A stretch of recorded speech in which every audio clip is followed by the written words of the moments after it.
குழந்தையே, விடியலை பார்க்க தவித்து கொண்டு ஏங்கியிருந்த காலத்திற்கு இனிமேல் அழைத்து செல்லப் போகிறேன். தயாராக இரு. என்னிடம் கேட்ட விஷயங்களுக்கு மனதில் இருந்த வலியால் மனம் வெந்து போய் நீ பரிதவித்த விஷயங்களுக்கு எல்லாம் பலன் கிடைக்கப் போகிறது. போகும் பாதை எப்படி என்றுதானே கேட்கிறாய்? நம் பாதையில் நீ பயப்படும் அளவிற்கு அங்கே உன்னை காயப்படுத்த யாரும் இல்லை. நீயும் யாரையும் காயப்படுத்தவும் முடியாது. ஏனென்றால் உன்னுடன் நான் இருக்கிறேன். பச்சை நிறமுடைய பசுமையான நிலங்கள் போல்தான் உன் பயணம் ஆரம்பிக்கும். உன் நிம்மதியும் சந்தோஷமும் அழகாய் பூத்து குலுங்கும். வண்ண மலர்களைப் போல் மலர்வாய். உன் வெற்றிகள் நீரருவி போல பொங்கி எழுந்து உயர்ந்து நிற்பாய். உன் தந்தையான நான் உன்னை விட்டு எங்கே போவேன்? நிமிர்ந்து நிற்க பழகிக்கொள். ஏனென்றால் இனிமேல் அதுதான் உன் காலம். நீ போராடிய காலத்தை மறவாதே. நீ கஷ்டத்தில் கற்ற பாடத்தை மறந்து விடாதே. இவைகள்தான் உன்னை நல்ல மனிதராய் மனுஷியாய் உருவாக்கும். என் செல்ல குழந்தை, எப்படி பேர் வாங்க வேண்டுமென்று நினைத்தேனோ அது எல்லாம் நடக்கப் போகிறது. என் வார்த்தைகள் உனக்கான இரத்த ஓட்டத்தை போல் இனிமேல் என் நாவில் தோன்றும். அந்த சொற்களின் பேர் அருளை பெறுவாய். நீ எதற்கும் பயப்படாதே, கலங்காதே. உன்னில் நிச்சயம் வெற்றி என்ற தீபத்தை நான் ஏற்றுவேன். நீ உன்னில் பார்க்கும் அனைத்துமாய் அகிலத்தின் ரூபமாய் உனக்கு நான் இருப்பேன். உலகத்தில் எது மாறினாலும் நகன்றாலும் நான் உன்னை விட்டு ஒருபோதும் அகல மாட்டேன். உன்னில் எப்போதும் நான் இருப்பேன். உன் அன்பின் ஆழத்தையும் உன் பக்தியின் தூய்மையையும் உன் விசுவாசத்தையும் எவ்வளவு உன்னதமானது என்பதை நான் அறிவேன். என் பரிபூரண அருளும் ஆசீர்வாதமும் அன்பும் பெற்ற என் செல்ல பிள்ளை நீ. நீ ஜெயமாக நல்ல ஆரோக்கியத்துடன் எல்லா செல்வ வளங்களை பெற்று மகிழ்ச்சியான வாழ்க்கையை பெறுவாய். நீ எனது மசூதிக்குள் கால் எடுத்து வைப்பது என்பது எதை போன்றது என்று தெரியுமா? நீ வருவாய் என்று உன்னுடைய வருகைக்காகவே நான் இத்தனை நாட்களாக காத்து கிடக்கிறேன். உன் தரிசன பாக்கியத்திற்காக நான் ஏங்காத நாட்களே இல்லை. உனது முகத்தை ஒரு முறையேனும் இந்த இடத்தில் தரிசிக்க வேண்டும் என்பதற்காக எத்தனை மாதங்களாய் நான் இங்கிருக்கிறேன் தெரியுமா? அப்பா, நான் உன்னை தரிசிக்க நான் ஷீரடிக்கு வர முடியவில்லையே, நீங்கள் அழைக்கவில்லையே என்று அங்கலாய்த்த நாட்களை நினைத்து பார். அது எவ்வளவு பெரிய ஏக்கத்தை கொடுத்ததோ அதைவிட பல மடங்கு ஏக்கத்தோடு நான் காத்து கொண்டு இருக்கிறேன். நீ எனது மசூதிக்குள் கால் எடுத்து வைப்பது எதை போன்றது என்று தெரியுமா? ஓட்டப்பந்தயத்தில் வெற்றி கோட்டினை தொடுவது போன்றது. ஏனெனில் பலமுறை நீ இங்கு வரலாம் என நினைத்திருப்பாய். ஆனால் உனக்கிருந்த கெட்ட நேரம் உன்னை இங்கு வரவிடாமல் தடுத்து விட்டது. வராததால் தந்தை வீட்டு சீதனத்தை உன்னால் எடுத்து செல்ல முடியாமல் போனது. இந்த மசூதியில் காலை வைத்தவுடனே உனது கஷ்டங்களுக்கு முடிவு வந்துவிடும். இதுவே எனது பக்தர்களுக்கு நான் தருகிற உறுதிமொழி. எனது அன்பு மகளாகிய உனக்கும் தான். இந்த மசூதி உனது தாய். அது உன்னை உடனே அரவணைத்து உனக்கு தேவையான அனைத்தையும் செய்ய ஆரம்பித்து விட்டது. இந்த மசூதியில் நீ கால் பதித்த உடனேயே உன் துன்பங்கள் அனைத்திற்கும் முடிவு வந்துவிட்டது. இங்கே எந்த கிரகத்திற்கும் வலு கிடையாது. அவை செயலிழந்து விடுவதால் உனக்கு உடனே ஆரோக்கியமும் செல்வமும் தாய் வீட்டு பரிசாக அளிக்கப்படுகிறது.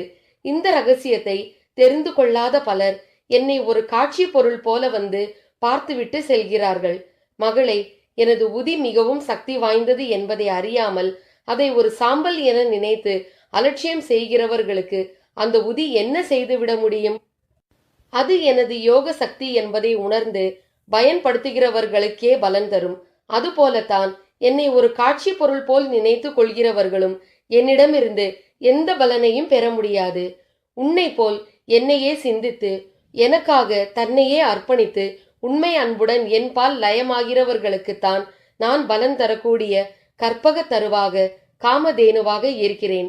மற்றவர்களுக்கு நான் ஒரு உதவாக்கரைதான். என் இறைவனே சாயிபாபா, என் மீது கருணை காட்டுங்கள் பிரபு. எத்தனை விதமான துன்பங்கள் என்னை சூழ்ந்திருக்கின்றன என்பதை எண்ணி பார்த்து எனக்கு உதவி செய்யுங்கள். கவலைகளாலும் துன்பத்தாலும் கடனாலும் அவமானத்தாலும் அலட்சியப்படுத்தப்படுவதாலும் புறக்கணிக்கப்படுவதாலும் நொந்து நைந்து போன இதயத்தை மட்டுமே வட்டும் ஒட்டும் போட்டு வைத்திருக்கிறேன். இதை எனது அர்ப்பணமாக ஏற்றுக்கொண்டு உதவி செய்யுங்கள் பிரபு. என் தன்னம்பிக்கை தடுமாறுகிறது. நான் நிலைகுலைந்து விடுவேன் என மற்றவர்கள் என்னை பார்த்து ஏளனம் செய்கிறார்கள். மனம் நொந்து மனம் சோர்ந்து போயிருக்கிறேன். என் குடும்பத்தின் நிம்மதி பறிபோய்விட்டது. நாங்கள் ஒரே வீட்டில் தனித்தனியாக இருக்கிறோம். ஒருவருக்கு ஒருவர் மனம் விட்டு மகிழ்ச்சியோடு பேசிக்கொண்ட நாட்கள் மாதங்களாகி விட்டன.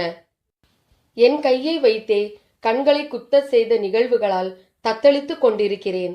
தூரத்தில் உள்ளவர்களாலும் அருகில் இருப்பவர்களாலும் ஆபத்தின் அருகில் தள்ளப்பட்டிருக்கிறேன். கடனாலும் தடையாலும் தோல்வியாலும் துவண்டு போன நிலையில் இருக்கும் என்னை கண்ணெடுத்து பாருங்கள் என் கடவுளே. என்னால் வளர்க்கப்பட்டவர்களும் என் உதவிக்காக காத்திருந்தவர்களும் என்னை புறக்கணித்தார்கள். நான் நம்பியவர்கள் என்னை ஏமாற்றினார்கள். என்னை உண்மையாக நம்பியவர்களும் இப்போது தடுமாறுகிறார்கள். எனது நம்பிக்கை இழந்து போகும் செய்திகளால் நான் கவலைப்படுகிறேன்.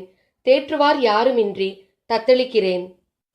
போற்றியவர்கள் தூற்றவும் நம்பியவர்கள் விலகவும் விரும்பியவர்கள் வெறுக்கவும் ஏற்ற சூழல்களை உருவாக்கி விட்டார்கள். விரோதிகள் ஆயுதங்களோடு காத்திருக்கிறார்கள்.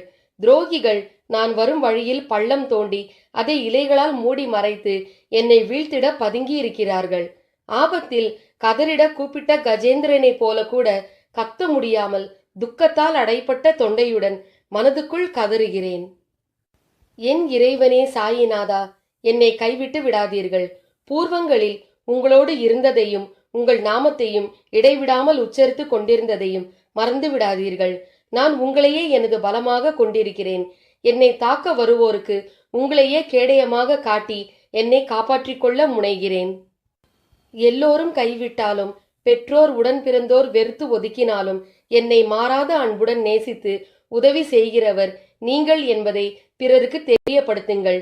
தங்களுக்கு நன்மை நடப்பதற்காக என்னை தேடி வருவோருடன் எனக்காக நீங்கள் இருப்பதையும் எனது விரோதிகள் என்னை நெருங்காமல் இருக்க அவர்கள் மத்தியில் எனது சார்பாக இருப்பதையும் பிறர் உணரும்படி செய்யுங்கள் சாயி. எனது உழைப்பையும் அதன் பலனையும் ஒன்றுமில்லாமல் செய்துவிட என்னோடு இருந்து கொண்டே எனக்கு எதிராக செயல்படுகிறவர்களிடமிருந்து என்னை நீங்கள் காப்பாற்றுவதை பிறர் உணர்ந்து கொள்ளட்டும். என்னை நிர்கதியாக்கி தனிமையில் விட்டு எனது சோக முடிவுக்காக காத்திருப்பவர்கள் ஏமாந்து போகட்டும். மந்திரத்தாலும் தந்திரத்தாலும் என்னை மயக்கி கொள்ளையிடவும் கொல்லவும் முனைகிறவர்கள் கண்களுக்கு என்னை மறைத்து மந்திர தந்திர கட்டுகளிலிருந்து என்னை விடுதலை செய்யுங்கள். என்னுடைய மலை போன்ற பிரச்சனைகளையும் தோள் மீது சுமந்து கொண்டு வலது கரத்தை பிடித்து நீங்கள் என்னை வழி நடத்துவதை மற்றவர்கள் அறிந்து கொள்ளட்டும். துக்கமான நாட்களிலும் சோகமான நேரங்களிலும் நான் உங்கள் நாமத்தையே உதடுகளால் உச்சரித்து கொண்டு இருக்கிறேன். எமனும் பயப்படுகிற உங்கள் திருப்பெயரின் சக்தி முன்பு எனது கஷ்டங்கள் நிற்காது என்பதை நான் உணர அருள் செய்யுங்கள். எல்லோரும் தங்கள் செல்வங்களால் உங்களுக்கு சேவை செய்து மகிழ்ச்சியால் துதிக்கிறார்கள். தங்கள் முதற் பலனை காணிக்கையாக தருகிறார்கள். இந்த ஏழையிடம் எதை எதிர்பார்க்கிறீர்கள் சாயி? உண்ணும் ஒவ்வொரு பருக்கையும் பருகும் ஒவ்வொரு துளி நீரும் நீங்கள் எனக்கு அளிக்கிறீர்கள். நீங்கள் தருவதை நீங்களே எடுத்துக்கொள்ளுங்கள். மற்றவர்கள் கைகளில் என்னை ஒப்படைக்காதீர்கள். எனது புலம்பல்கள் பாடல்களாகவும் எனது அனுபவங்கள் பிறர்க்கு கீர்த்தனைகளாகவும் அமையட்டும்.